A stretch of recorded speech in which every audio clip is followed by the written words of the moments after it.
Pessoal, retomando nessa quarta parte, nossa temática é agente público. Eu parei minha fala nas formas de provimento, correto? Então, o que acontece? Falei sobre nomeação, falei sobre promoção, mas o que eu quero dizer aqui para o nosso estudo é que tem nas formas de provimento, tem algumas formas, na verdade são 3 formas de provimento que não são mais admitidas, tá? Mas não, já que não é admitida, você falou sobre ascensão, que não é mais admitida, transferência, que você vai falar agora, que não é mais admitida, ainda vai falar também de readmissão, que não é mais admitida. Aí que está a importância. Porque nós temos aqui, ó, nomeação, promoção, readaptação, recondução, reingresso, remoção e redistribuição, tá? 6 que são admitidas. Quer dizer, olha só, em questão de prova objetiva, A, B, C, D, E, ele vai fazer essa mistura, né? Quais são as formas de provimento? Aí vai botar lá nomeação, tá valendo, promoção, readaptação, aí vai botar uma ascensão. Se você não está seguro nas 6 formas de provimento que estão valendo, ele vai colocar uma transferência, vai colocar uma readmissão, aí você, caraca, estou em dúvida nessa.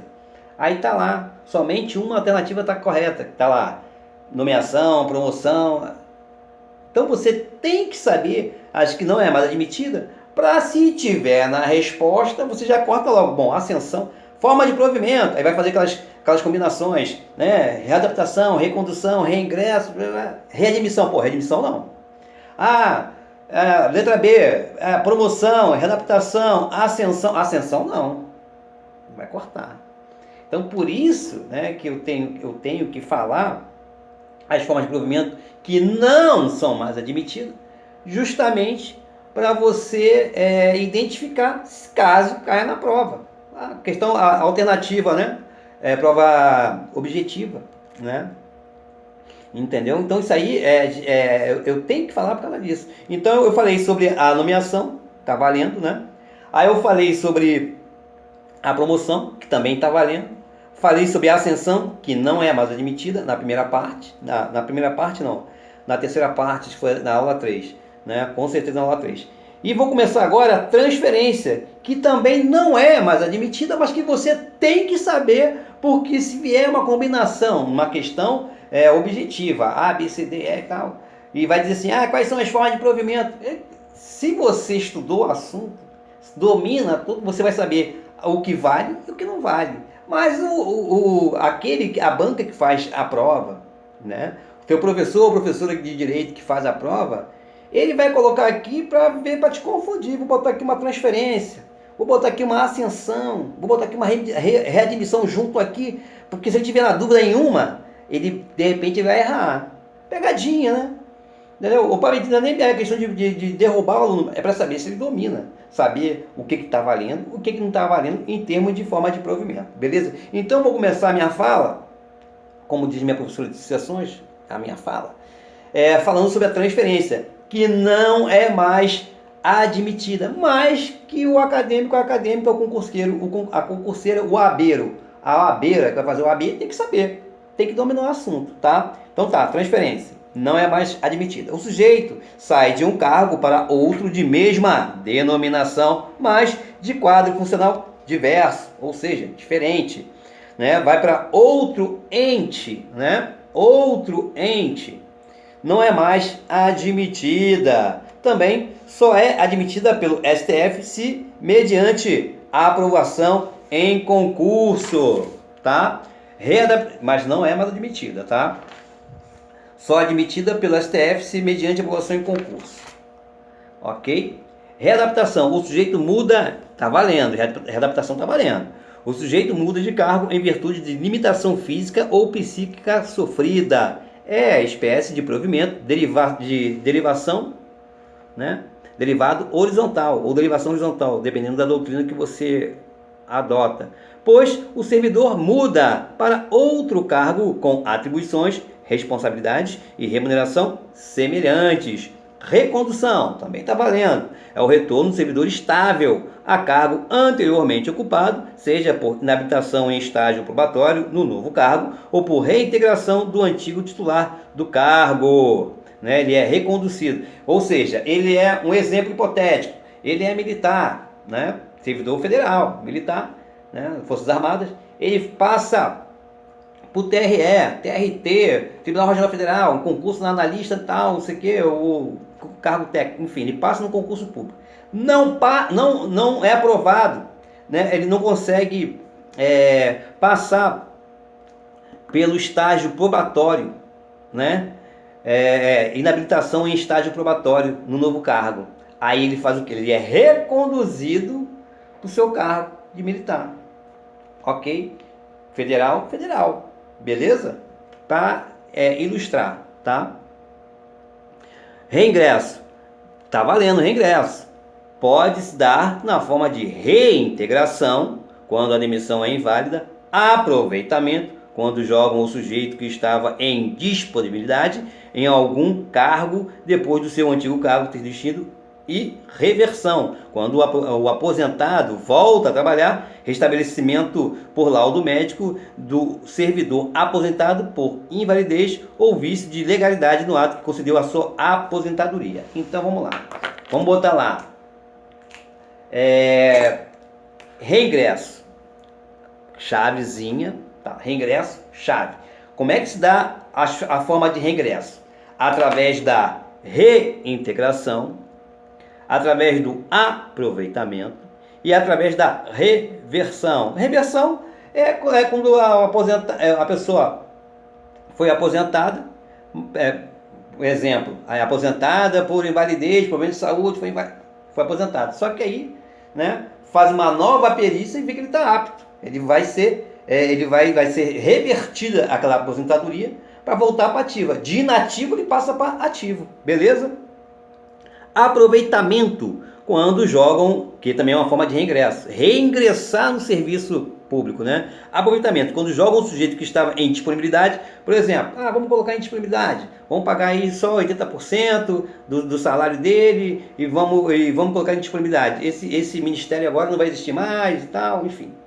Então vamos ter o seguinte: o aproveitamento é quando a pessoa que estava, servidor que estava em disponibilidade em algum cargo, depois do seu antigo cargo ter sido extinto, ele retorna. Ele é o que? Aproveitado. Isso também é uma forma de reingresso. E a reintegração, quando a demissão é invalidada. Ou seja, demissão é punição. Mas aí a pessoa recorre, o servidor recorre, ampla defesa, contraditório e tal. Ele foi demitido do serviço público. Entrou na justiça, e tal, e vai 5 anos, 6 anos, 10 anos. Pô, foi STF, bateu lá, foi inválida essa demissão. Demissão é punição, né? Exoneração não. Exoneração é cargo em comissão, livre nomeação e exoneração. Demissão, ele passou por um PAD, processo administrativo, né? E a demissão é o grau, o nível mais alto, né? É o grau mais pesado de punição, né? Punição mais leve, verbal, depois vem a suspensão. Demissão não, tá? Então, quando a demissão é inválida, não importa o tempo que passou, ele é reintegrado, né? Claro, né?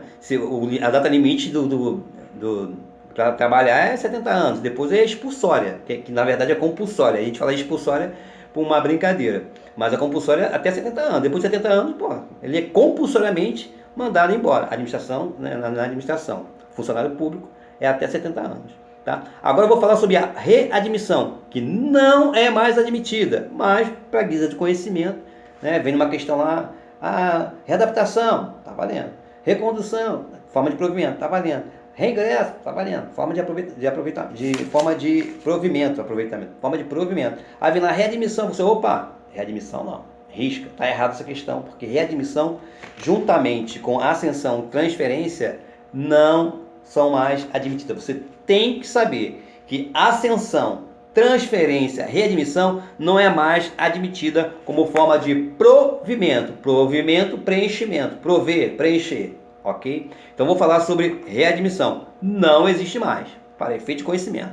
forma anterior de reingresso, pelo qual o servidor, depois de deixar o serviço público, requeria, melhor dizendo, o retorno direto ao seu cargo, sem aprovação em concurso público, ficando a critério da administração aceitar ou não o pedido.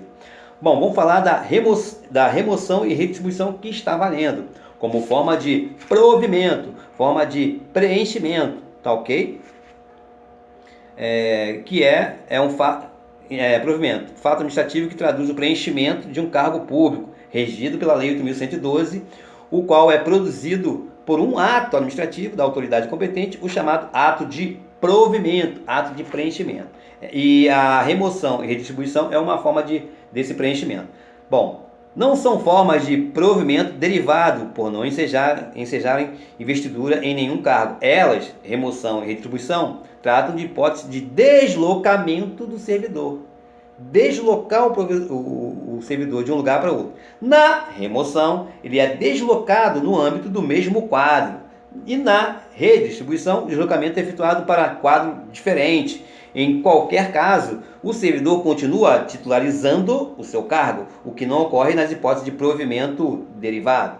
Tá? Então, na remoção, ratificando, confirmando, o servidor é deslocado na remoção no âmbito do mesmo quadro em que ele se encontra. E na redistribuição, o deslocamento é efetuado por quadro diverso, quadro diferente. Então essa a remoção, mesmo quadro, redistribuição, quadro diferente, tá? Essa é a diferença principal da remoção, redistribuição, tá? Acessibilidade.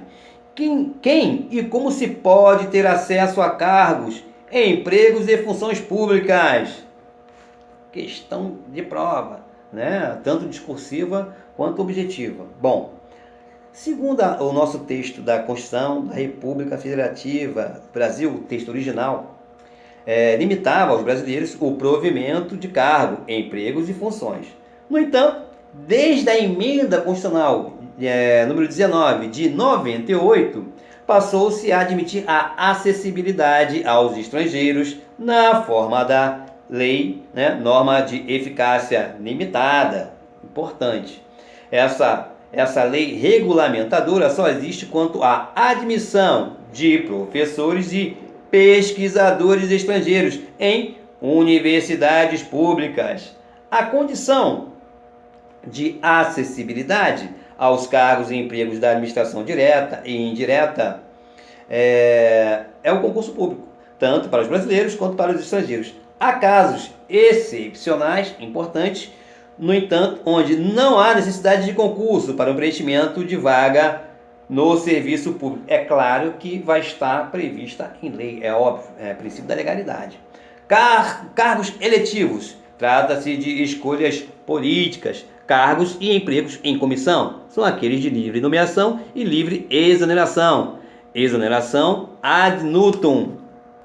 Bom, exoneração ad nutum é aquela feita por autoridade administrativa competente, tá? Por isso que ela é exoneração ad nutum. Lembrando sempre, exoneração não é punição.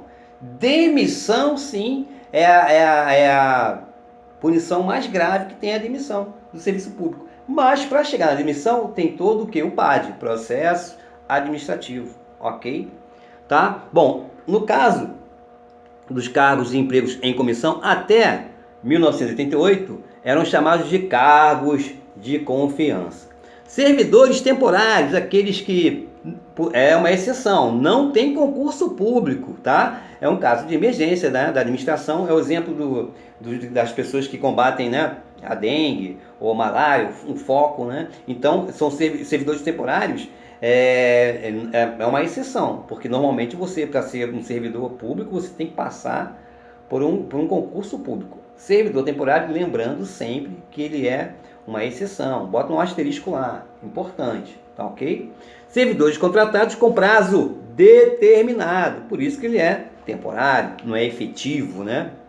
Em situação de anormalidade, onde há excepcional interesse público, não impede que se contrate temporários para exercer atividades permanentes. Ou seja, nada impede, né, que se contrate temporários para exercer atividade permanente. Vamos ler então sobre essa temática do servidor temporário, o artigo 37 tá? Inciso 9 da Constituição da República Federativa do Brasil. Autoriza que a administração pública contrate pessoas sem concurso público. Artigo 37, inciso 9 da Constituição da República Federativa do Brasil é a fundamentação jurídica, né? Sem concurso público, tanto para o desempenho de atividade de caráter eventual, temporário ou excepcional, como também para o desempenho das funções de caráter regular e permanente, desde que indispensáveis ao atendimento de necessidade temporária de excepcional interesse público. Esse é o entendimento de quem? STF, o pleno ou o plenário, ou seja, com todos os ministros, né, decidiram isso. Ok? Beleza. Entendimento do STF. O STJ adotou essa mesma conclusão. No caso concreto, o Ministério da Saúde autorizou a contratação de 200 profissionais para a Agência Nacional de Saúde Suplementar, ANS.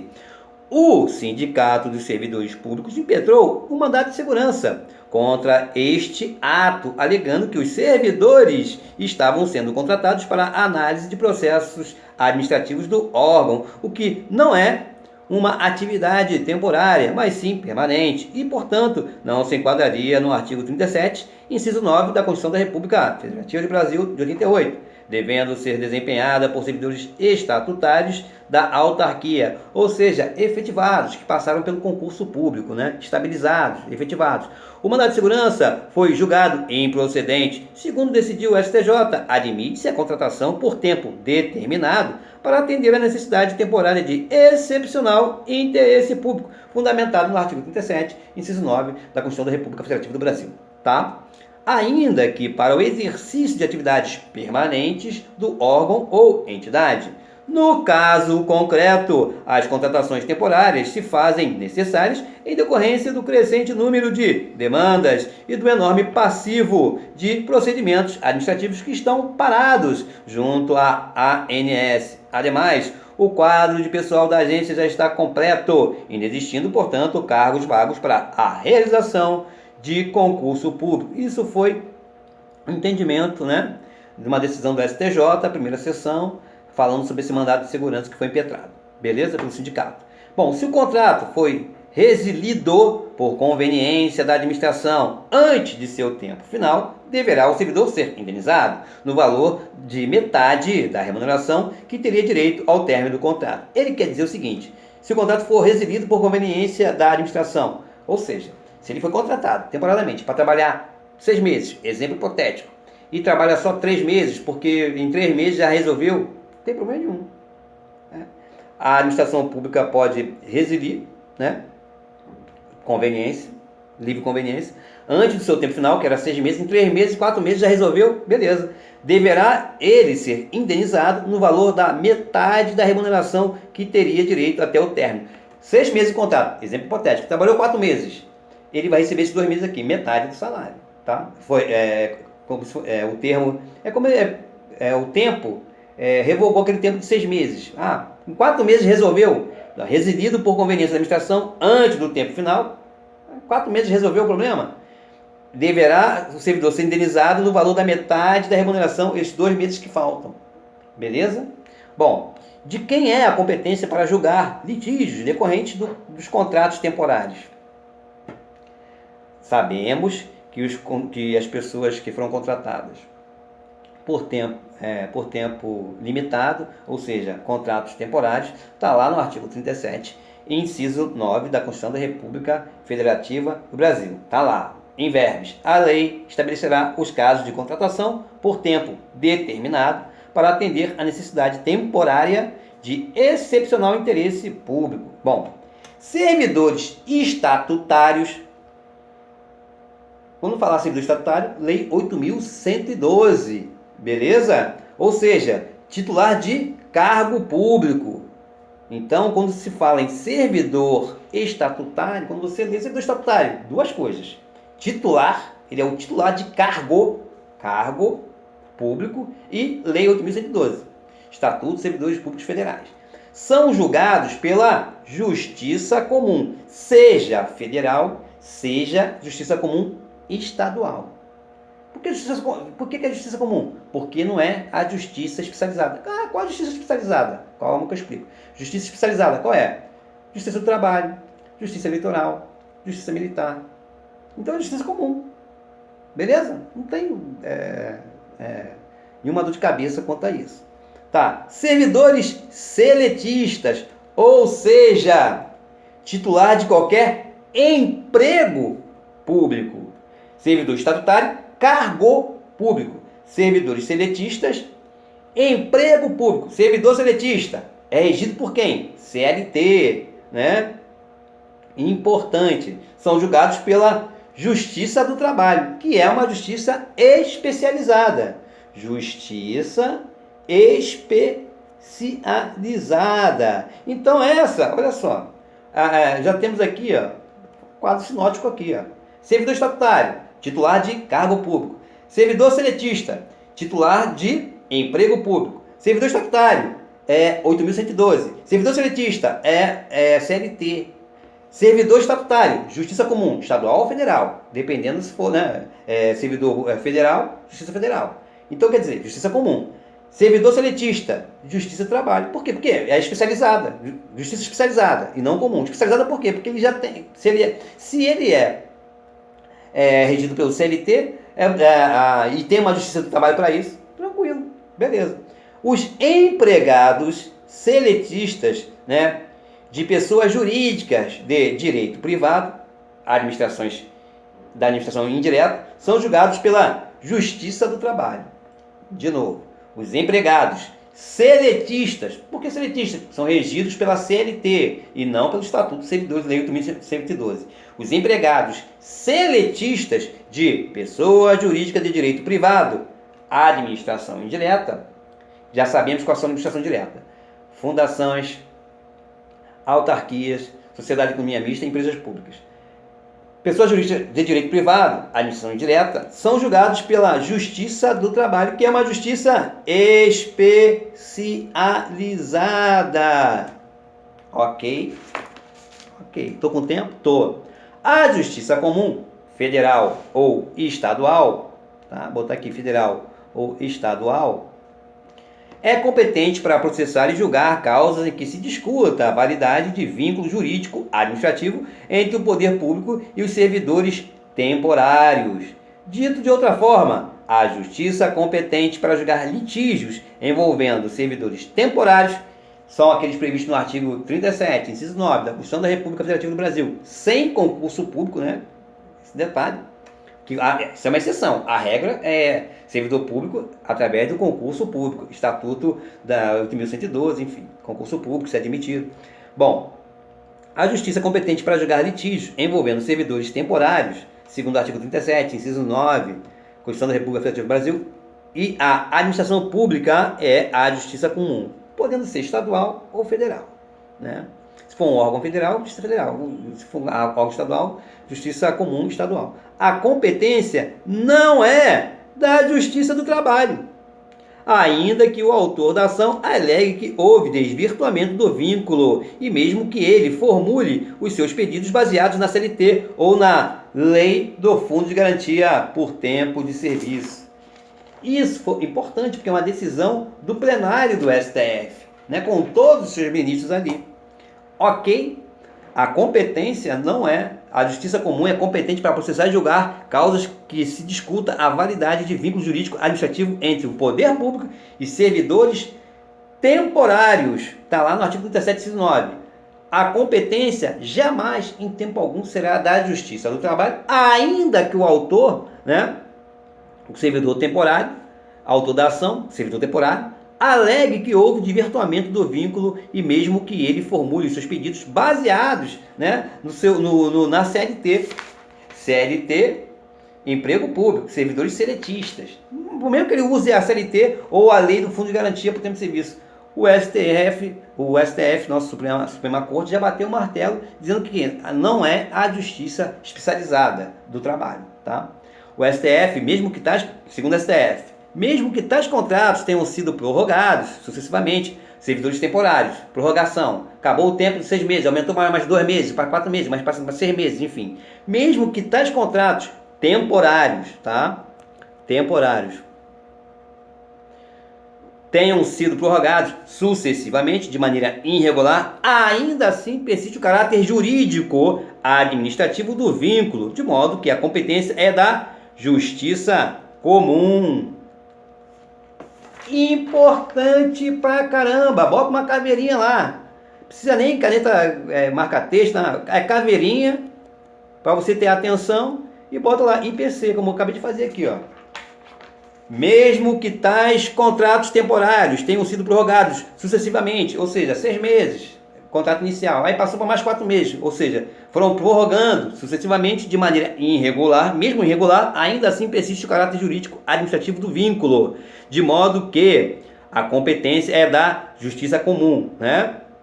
Estadual ou federal, se o órgão for estadual, justiça comum estadual, ou federal, se o órgão for federal, justiça comum federal. Em resumo, para o STF, os direitos relativos a contrato de trabalho temporário, de que trata o artigo 37, inciso 9 da Constituição da República Federativa do Brasil, são sempre julgados pela justiça comum. Ponto pacífico. Ok? Outro detalhe, outro motivo para a gente ter atenção. O STF não afasta os direitos trabalhistas. Vale dizer, para haver uma reclamação trabalhista, mas que pode haver uma reclamação trabalhista, mas que será julgada na justiça comum, inclusive se o vínculo for válido ou não. O que importa é a aplicação da lei específica. É isso que é importante. Tem uma lei específica? Ponto. Mas se a lei sequer existir no ente, a competência será da Justiça do Trabalho. Voltando, de novo, atenção. Ouça várias vezes, anote se for preciso. O STF não afasta os direitos trabalhistas. Ponto. Vale dizer, pode haver uma reclamação trabalhista, mas que será julgada na Justiça Comum. Tranquilo. Inclusive se o vínculo for válido ou inválido, o que importa é a aplicação da lei específica no ente. Se o ente tem uma lei específica, o que vale é a lei específica. Mas se a lei sequer existir, lei específica, não existir no ente, se não existir uma lei específica no ente que te contratou, a competência, né, será da Justiça do Trabalho. Beleza? Então tá, hipóteses constitucionais, cargos vitalícios, aquelas previstas expressamente na Constituição da República Federativa do Brasil, há alguns cargos vitalícios. Quais são os cargos vitalícios? Ministro do STF, ministro do Tribunal de Contas, além da regra do 5º Constitucional dos tribunais, 5º Constitucional que vai admitir como ministro advogados e promotores de justiça. Bom, beleza? A emenda constitucional 51, no seu artigo 198, diz o seguinte: agentes comunitários de saúde e agentes de combate a endemias estão regulamentados pela lei específica 11.350, tá? De 06. Não é leitura obrigatória, mas é bom olhar especialmente para a AGU, tá ok? Se for o caso, prestar concurso para a AGU, Advogado Geral da União. Esses agentes eram contratados temporariamente, agora são permanentes, mediante processo seletivo de provas e provas de títulos, o que acaba se parecendo muito com o concurso público. A doutrina critica, ou melhor, critica, mas na prática o que se faz é processo seletivo simplificado. Artigo 198, as ações, artigo 198 da Lei 11.350. Estou com tempo ainda? Estou. Artigo 198. As ações e serviços públicos de saúde integram uma rede regionalizada e hierarquizada e constituem um sistema único, organizado de acordo com as seguintes diretrizes. Parágrafo 4. Os gestores locais do Sistema Único de Saúde poderão admitir agentes comunitários de saúde e agentes de combate a endemias por meio de processo seletivo público, de acordo com a natureza e complexidade de suas atribuições e requisitos específicos para a sua atuação. Isso foi incluído pela Emenda Constitucional número 51 de 2006. Ponto. Tá? Inclui empresas públicas e sociedade de economia mista, quando exploradoras de atividade econômica, quanto às contratações de formação qualificada, atividade técnica. Não se trata de posição pacífica na doutrina e na jurisprudência. Vamos ficar por aqui e no próximo na parte 5, nós vamos falar, vou até botar aqui, ó, parte 5. Vamos falar sobre os parâmetros relativos a requisitos possíveis em concurso público. Requisitos possíveis em concurso público, como critério de admissão, tá? A psicotécnica, vida pregressa da pessoa, beleza? Prazo de validade do concurso, essa temática aí, essa abordagem aí para quem vai fazer concurso público, ok? É o principal. Um abraço.